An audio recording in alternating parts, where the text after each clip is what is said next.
ខ្ញុំសូមជម្រាបខ្ញុំធ្វើការងារខាងលើមានតែខ្ញុំសម្រេចតែចំពោះអ្នកសំខាន់ទេហើយអ្នកសង្គមខ្ញុំមិនដឹងទេ We are happy that the delegation of Yugoslav journalists has come and paid a visit to democratic Cambodia. This visit will strengthen the ticks of friendship between our two countries and peoples. Like Cambodia, Yugoslavia is a non-aligned country and has always resolutely defended its independence. Therefore, the friendship between our two countries lays on the same basis. We have respect and affection for Comrade President Tito and the friendly peoples of Yugoslavia. Comrade President Tito and Yugoslav peoples have always extended to us support and aid. We have great sympathy for President Tito and the peoples of Yugoslav. We would like to express to them our thanks. I was in Yugoslavia. It was in 1950 in Zagreb in a brigade of workers. So I feel great sympathy for President Tito and the Yugoslav peoples. You are now in Cambodia as friends. First question, respected comrade Pol Pot, you are going soon to celebrate the 3rd anniversary of the liberation of your country. Please tell us what are the outstanding achievements in national edification during those past 3 years. It is a pleasure for me to answer your question. During these nearly past 3 years, we have got a number of satisfactory results in the restoration and edification of our country. But, first of all, I would like to say that we still have a lot of work to do. The first outstanding result is that we have solved the agricultural problem, especially in rice growing. To have the problem of rice production solved means to have enough rice to feed our people. In 1976, we planned to get a yield of 3 tons of paddy hectare. We achieved 80 to 90% of this objective, which allowed us to solve the living conditions of our people and also to export rice. In 1977, we planned a yield of 3 tons of paddy per hectare for 1 crop and of 6 tons per hectare for 2 crops a year. We fulfilled this plan at nearly 100%. Therefore, in 1977, we had a paddy production higher than that in 1976. We could then improve the living conditions of our people and export more rice. Our slogan says, if we have rice, we can have everything. Because our people can eat their fill, we have rice to export and we can import the products we need. The results achieved in the agricultural production lay on the basis of the fundamental hydraulic projects that we have already achieved. The hydraulic projects are an important result to ensure in the future the agricultural and rice production. We have solved the agricultural problem, and from these bases, the other sectors like industry, cottage industry, cultural and social sectors can also be developed.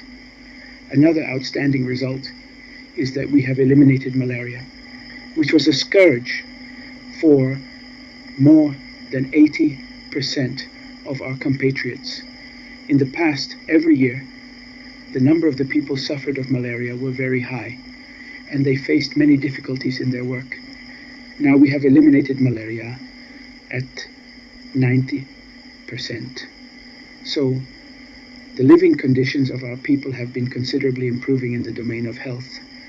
Another outstanding result is the basic elimination of the illiteracy, which was a blemish in the former society. In that society, there were indeed faculties, high schools, secondary schools, and primary schools in the cities. But the majority of the people in the countryside were illiterate. Now, we have fundamentally solved this problem. Our people can read and write.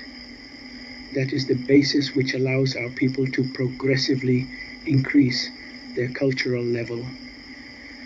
It is not only a part of the society, but the entire people who can learn and study. We rely on these bases to further develop our education and schooling. As for the other results, they are less important, but I would like to tell you that we have established and developed a sanitary network throughout the country. Each cooperative has its own medical center and its own center of making traditional, national, and popular medicines. That has then allowed us to greatly improve the health of the people. The present situation is different from that in the old days. Previously, there were doctors only in Phnom Penh and in the big cities. Now we have doctors all over, throughout the country, in all cooperatives, and even in the most remote areas of the country. The level of these medical men is still at the elementary stage, but relying on this basis, we will progressively develop their skills.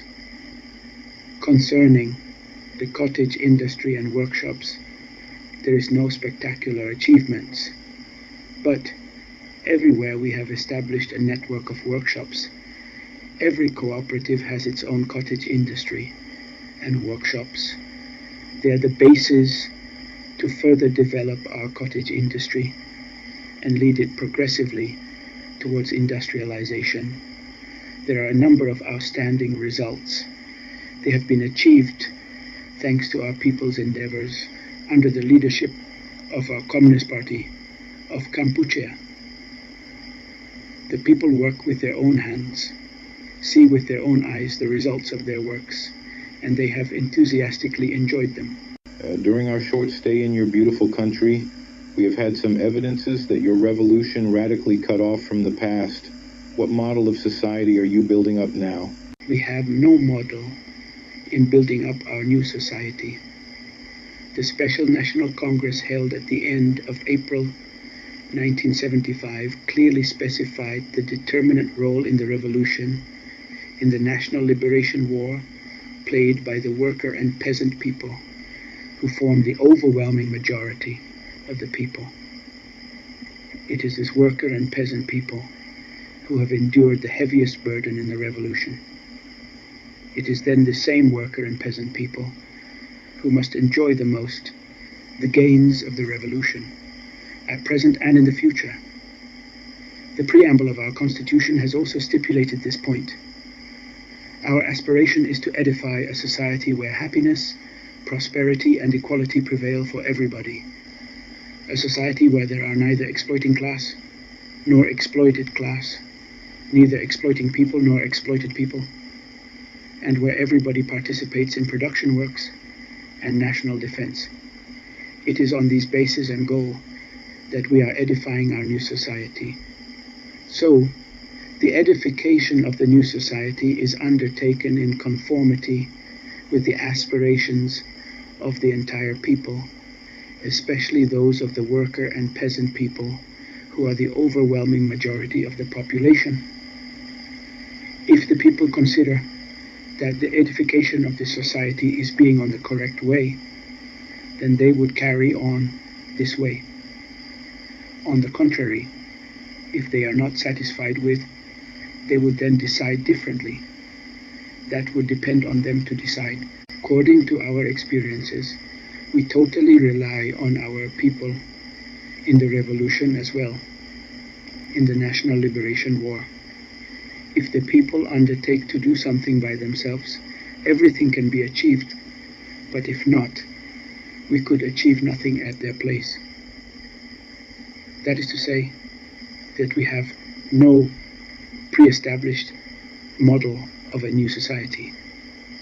We edify our society in conformity with the aspirations of our people being stipulated in the preamble of the democratic Cambodia Constitution.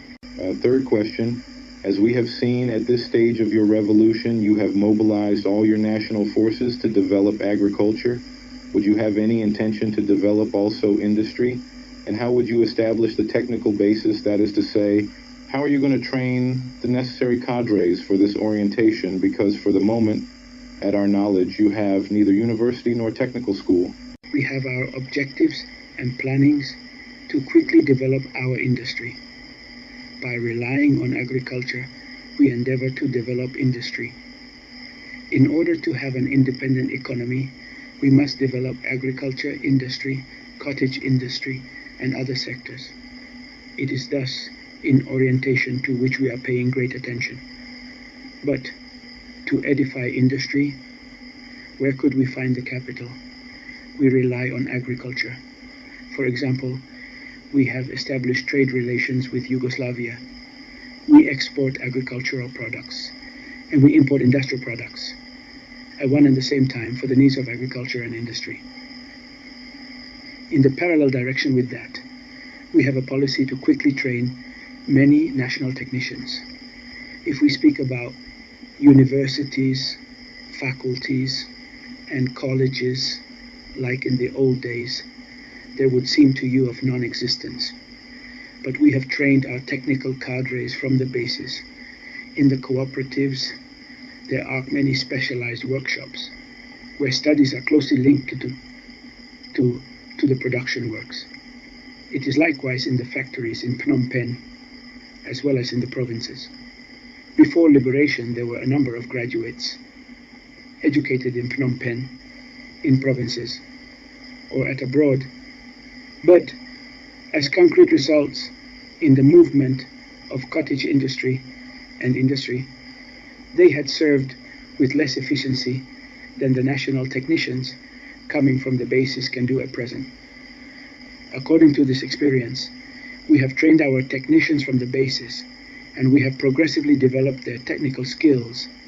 They participate in the production works and have gained concrete experiences, positive or negative, which permit them to move forward.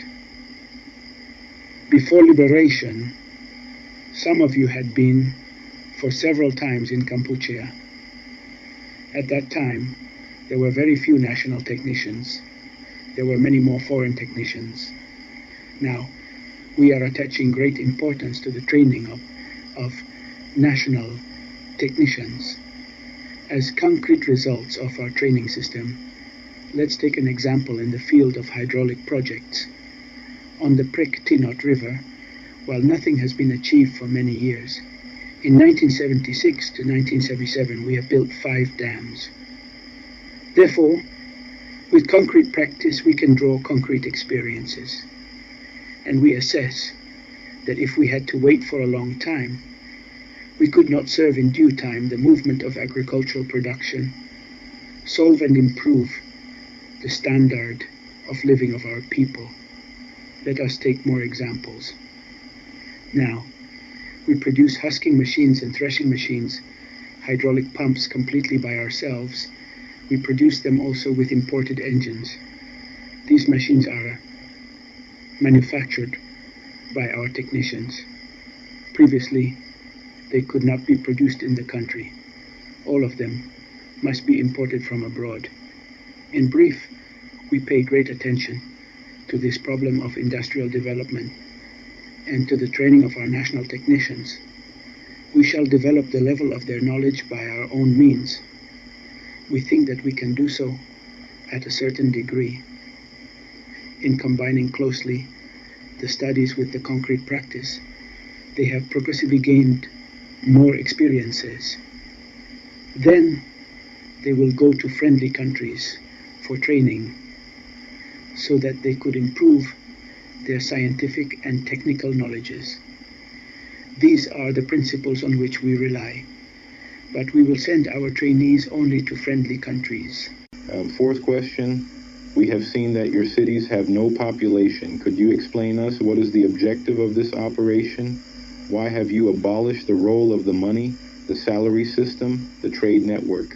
Would it be a passing orientation in the social and revolutionary transformation of your society, or a model of society that you are really pursuing and building up? There are many reasons which led us to evacuate the population from Phnom Penh and other cities. The first reason was an economic one, that is to ensure food supply for many millions inhabitants in the cities.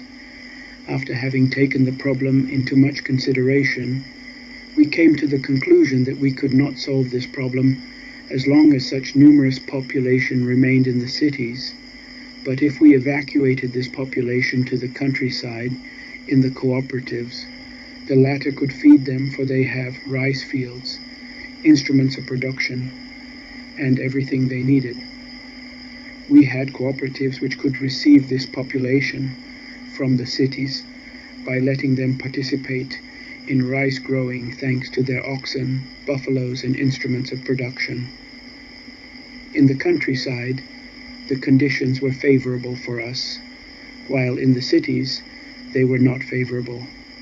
Then, in order to solve the food problem, it was necessary to evacuate the population to the countryside. It is only when we can solve the food problem that the people have confidence in the revolution.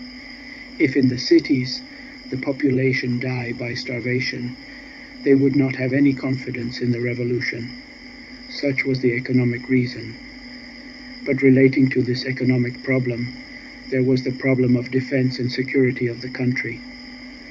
Before liberation, we already knew the plan of defeat of the US imperialists and their lackeys.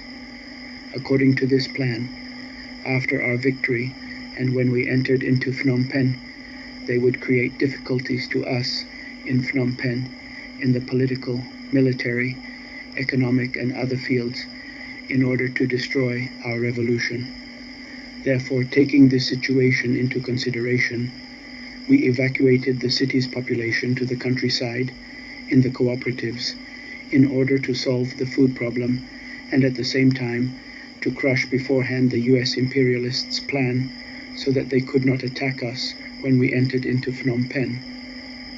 Thus, the cities were not evacuated through a pre-established plan, but they were in conformity with the situation at that time, that were the shortage of foodstuffs, the necessity to solve this problem for the population, and the US imperialists and their lackeys' plan aiming at destroying our revolution and taking back power. Concerning the function of the money, the salary and trade systems, I would like to tell you as follows. In 1970 to 1971, we already liberated 75 to 80% of our country. At that time, we had the political military power, but not the economic power. The economy was in the hands of the landlords and capitalists. Thus these latter amassed up the whole production, for they had money. In the liberated areas, we fixed the price of paddy at 30 reals a tau, the price at which the population must sell the paddy to the revolutionary power. But the landlords and tradesmen bought it at 100 to 200 reals a tau, and then they sold it to the Lon Nol clique. As for us, we had nothing. The population faced many difficulties in the food supply. It was the same for our army. These difficulties had affected our national liberation war.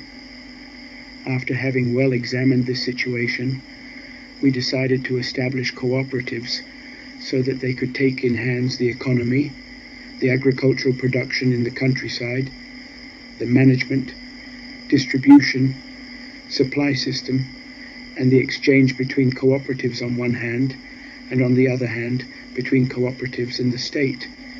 That is why we could take in hands the agricultural production and solve the problems of living conditions of the people. The people were enthusiastic and sent their sons and daughters to join the army to fight against the enemy. When the cooperatives helped one another and developed their exchanges of products between themselves, the function of the money had been progressively reduced. In 1974, it was reduced by 80%.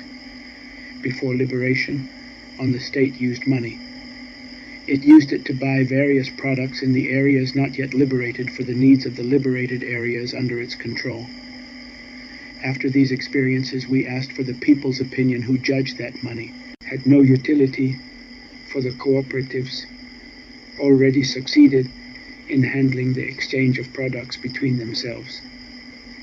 Therefore, at that time, in the liberated areas, which had extended over more than 90% of the country, with nearly 6 million inhabitants, We had already solved the problem. When the population of the cities were evacuated to the countryside, they were fully taken in charge by the cooperative. This practice led us to give up the use of money up to now. What will be the situation in the future? That would depend on our people. If the people judge it is necessary to go back and use money, we shall do so. But if the people consider it is not necessary to use money, they will then decide accordingly. Therefore, in the future, this problem would depend on the concrete situation. That is why we have told you that we have no modular pre-established model. That would, in the help in development of the people's revolutionary movement and the progressively acquired experiences. Concerning the salary system, there were also habits acquired in the past. In the revolutionary movement, especially during the National Liberation War, there was no salary, both among the cadres and in the army. As for the inhabitants, they also had no salary.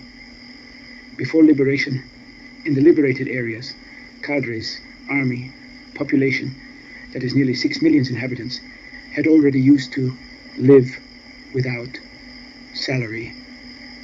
We have noticed that in the old days, the majority of our people had no salary. Only the functionaries had salary. Therefore, with these acquired habits, the population of the cities incorporated themselves in the cooperatives. The military and civil cadres, men and women fighters and workers have continued to live following the regime of supply in practice during the war. We consider that this practice has avoided a heavy burden on the peoples and allowed us to keep this money mainly for national defense and edification. What will be the situation in the future? That would depend on the concrete situation and the people. Concerning the trade network, the state and cooperatives cooperate with each other to organize it. The state gathers cooperative productions and distributes them throughout the country or exports them abroad. The state imports the products from abroad to distribute them throughout the country. So far, we have done so. Those are practices acquired during the war. What will be the situation in the future? That would depend also on the concrete situation. That is why we have not determined that it is definitive or provisional. We have acted following the concrete situation, and we continue to do so. The people are a fundamental factor. Fifth question, if we have understood well, a democratic Kampuchea faces many problems and difficulties of all kinds with her neighbors. What is your opinion, and how could you solve these problems and overcome the present difficulties? Like all the newly liberated countries, democratic Kampuchea has to face difficulties. That is normal. As far as I know, in the history, the difficulties of Kampuchea are not as great as those faced by some newly liberated countries. But it is a fact that democratic Kampuchea has difficulties. The main difficulty is that we have abode by the position of independence, sovereignty, and self-reliance, and deciding by ourselves our own destiny. This position runs counter to some countries, that is the expansionists and imperialists. But we assess that in abiding by this position of independence, sovereignty, and self-reliance, our difficulties are less serious than those that we would face if the nation and the people of Kampuchea were subjugated or disappeared.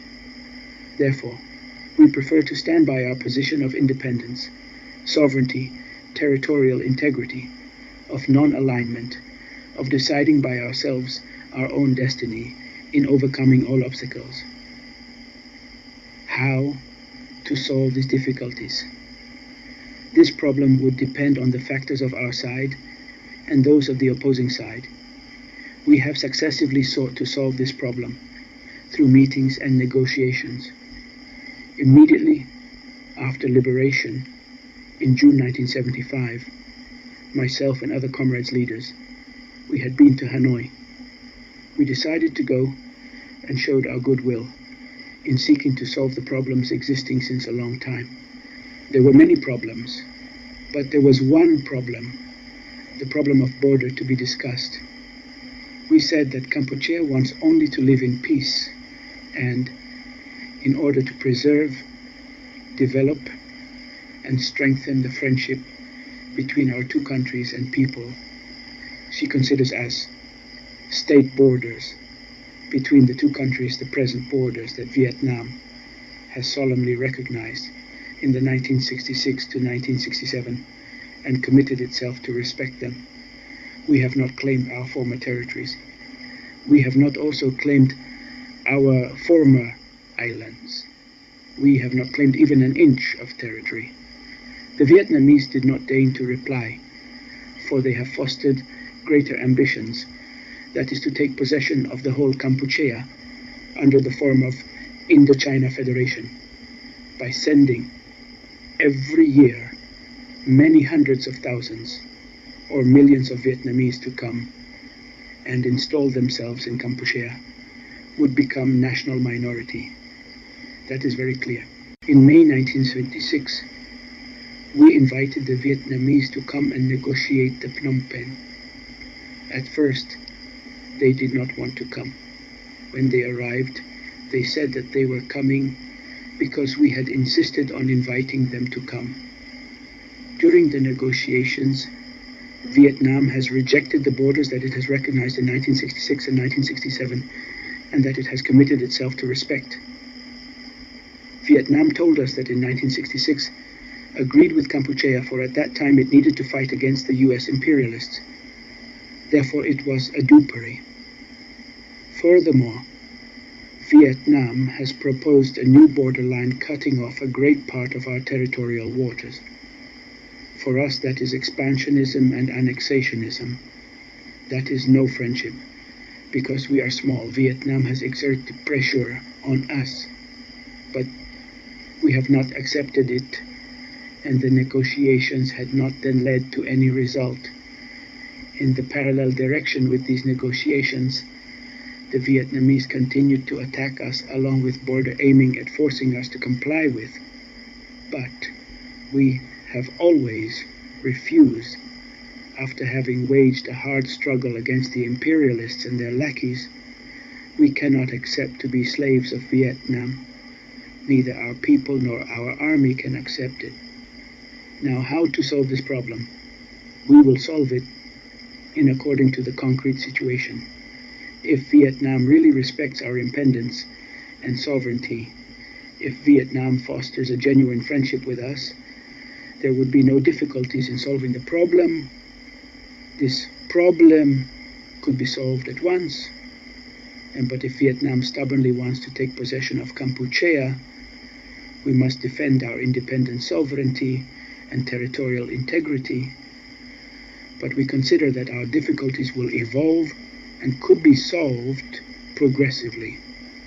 First of all, we have mobilized our forces to resolutely defend our independence, sovereignty, and territorial integrity. To this end, the entire people are united and have redoubled their endeavors to increase production, improve their standard of living, increase exportations in order to accumulate more and more capital for national defense and edification. At the same time, we think that the democratic Kampuchea's friends in the world stand by our side, and their number has been further increased. We are of the opinion that there are a lot of countries which cherish independence, and some of them have a firm position of independence. Yugoslavia is an example. These independence and justice-loving countries progressively and clearly discern those who are right from those who are wrong, those who want peace and friendship from those who are expansionist and aggressors. We think the situation evolves in a direction more and more favorable for us. Thus, those who want to aggress and annex Kampuchea will be progressively aware of that they cannot do so. At that time, the problem would be solved, but we must continue to face this present situation. Sixth question. In the world, they write a lot with or without reason that your country is very closed. Would you have any intention to further open your country to the world? On what principles and in what direction? Since liberation, we have progressively received friends. After liberation, we had to solve many problems. We had to organize our country, solve the problem of the living conditions of our people. That is, we had to arrange our country, our home, and our friends came one after another. We are convinced that in the future, more friends will come. In 1975, some of them came. In 1976, there were more. In 1977, there were more than in 1976. In 1978, many more friends will come to our country. In the future, they will be more and more. We open our country to our friends. We shall invite and welcome more and more friends to our home, to our country, and we shall further develop and strengthen our friendship with all friendly peoples and countries. Us for personages and organizations that have shown their friendship and their spirit of justice towards Kampuchea. We have invited them to pay a visit to our country, and we shall invite more of them. We are convinced that more and more friends will come and pay a visit to our country. But we must also arrange and embellish our home to receive our guests. You have paid a visit to our country. You have seen with your own eyes the devastations caused by the war. Those who have not seen Phnom Penh during the war would think that it was safe. Phnom Penh was not like it is today. Immediately after liberation, Phnom Penh was very dirty, and there were everywhere networks of strongholds and barbed wire. Now we have removed and cleaned them out. Seventh question. The relations between democratic Kampuchea and socialist Yugoslavia appear in friendship and cooperation. What possibilities would you find to speed up this cooperation and to extend the collaboration between our two friendly countries? Seventh question. The relations between democratic Kampuchea and socialist Yugoslavia appear in friendship and cooperation. What possibilities would you find to speed up this cooperation and to extend the collaboration between our two friendly countries? Democratic Kampuchea and Yugoslavia are friendly countries, and this friendship is based on the policy of non-alignment and independence. On this basis, we have ties of solid friendship to develop and strengthen our relations in all fields in the future. The relations in various fields have been developed and strengthened according to the possibilities of our two countries. As far as Kampuchea is concerned, we are striving to build up our country, increase our production, and develop our trade exchange with Yugoslavia. At present, our agricultural production cannot yet meet with all the demands of the friendly Yugoslavia. For example, in case of rubber, we produce some quantity, but the quality is not equal. We are striving to improve the quality of our production in order to increase our exchanges with Yugoslavia. Concerning the other fields, WR has progressively set up cooperation relations in according to the possibilities of our two countries. We think that the prospects of this cooperation are favorable, for it does not lay only on the trade and economic relations, but also on an excellent political basis of friendship. Eighth question. Upon our return, we would like to present to our readers and televiewers the results, successes, and preoccupations of democratic Kampuchea and the leaders of this friendly and non-aligned country. That is why our last question is, who are you, Comrade Pol Pot? What is the past record of the Secretary of the Central Committee of the Communist Party of Kampuchea? I'm pleased to answer your question. But first of all, I would like to tell you that my role and that of other comrades leaders represent only a small part of the national movement of Kampuchea, of the revolutionary movement of the Kampuchea's people. I am from a peasant family. During my childhood, I lived with my parents and helped them in their agricultural works. But after, according to the customs, I lived in a pagoda to learn how to read and write. I spent 6 years in pagoda, and I had been a monk for 2 years.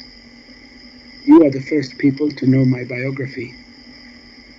When I grew up, I attended the primary school, and after this school, I could not immediately attend the secondary school because I did not pass the examination.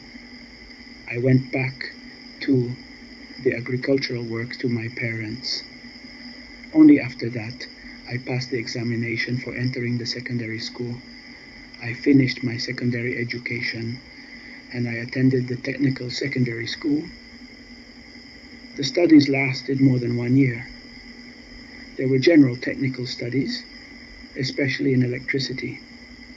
After successfully passing the examination, I received studied abroad in France. In the first year, I studied with diligence.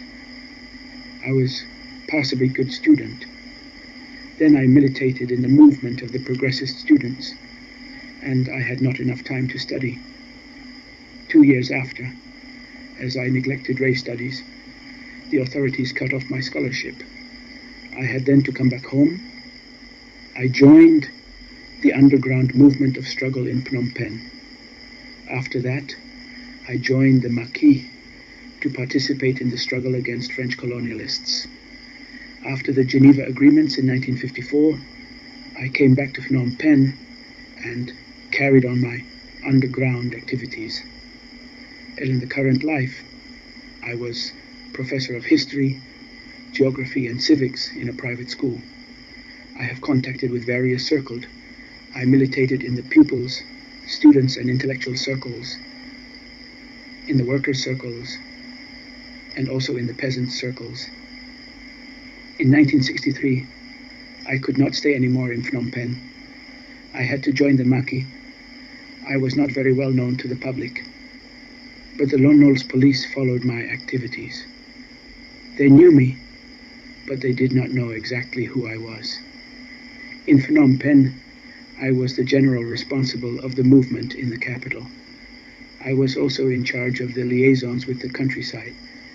I joined the Maquis in 1963, and I came back to Phnom Penh on April 24th, 1975. In I-960, the Congress of the party elected me as member of the Central Committee and member of the Standing Committee of the Central Committee of the party. In 1961, I was Deputy Secretary of the Standing Committee. In 1962, our comrade, Secretary of the party, was secretly assassinated by the enemy. I assumed then the function of acting secretary. In 1963, the Second Congress of the party elected me as secretary, and the following congresses confirmed me successively in my charges. In the countryside, I stayed mainly in the most remote areas. I traveled all over the country. I know fairly well my people, the geographical and economic situation of my country. My backing base was in the region of the national minorities, that is in the northeast region. I know perfectly these national minorities. They were very miserable. They were only a very small pagné. They had no salt to eat. Now one cannot distinguish them from the other people. They wear the same dress and live like everyone. They have enough rice, salt, medicines, and other products. Their conditions of living have been considerably improved. I would like to tell you about a particular fact. In 1950, when I was student abroad, I was in a brigade of workers in Zagreb for more than 1 month during my vacation. I had contacts with Yugoslav peoples, and I attended the Yugoslav folkloric performances. So from that time I had ties of friendship with the Yugoslav people.